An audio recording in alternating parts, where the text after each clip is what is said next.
સવારના નાસ્તામાં કંઈક હેલ્ધી અને ટેસ્ટી બનાવવા માટે અડધી દૂધી, અડધો વાટકો વટાણા, અડધી કોબી, 2 ગાજર અને 2 ડુંગળીને સમારી લીધા છે અને દૂધીને ખમણી લીધી છે. હવે આદુ, મરચાં, લસણને વાટી લઈશું. હવે ધાણા, મેથી અને ફુદીનાને કટિંગ કરી લઈશું. હવે એક વાસણની અંદર બધા શાકભાજી, આદુ, મરચાં અને લસણની પેસ્ટ, મેથી, કોથમીર અને ફુદીનાના પાન, સ્વાદ અનુસાર મીઠું, અડધી ચમચી હળદર, 1 ચમચી ધાણા જીરું પાવડર, 2 ચમચી લાલ મરચું, અડધી ચમચી અજમો, અડધી ચમચી કાળા મરીનો પાવડર, ચપટી હિંગ, ચપટી ગરમ મસાલો ઉમેરી અને બધા મસાલાને બરાબર મિક્સ કરી લઈશું.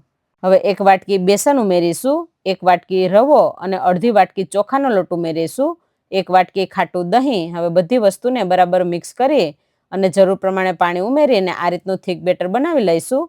હવે 10 મિનિટ રેસ્ટ આપ્યા પછી અડધી ચમચી ઈનો ઉમેરી અને મિક્સ કરી લઈશું. હવે એક પેનની અંદર 2 ચમચી તેલ ઉમેરી, કાળા તલ અને જીરું ઉમેરી અને 1 ચમચો બેટર ઉમેરી દઈશું અને આ રીતે ફેલાવી લઈશું.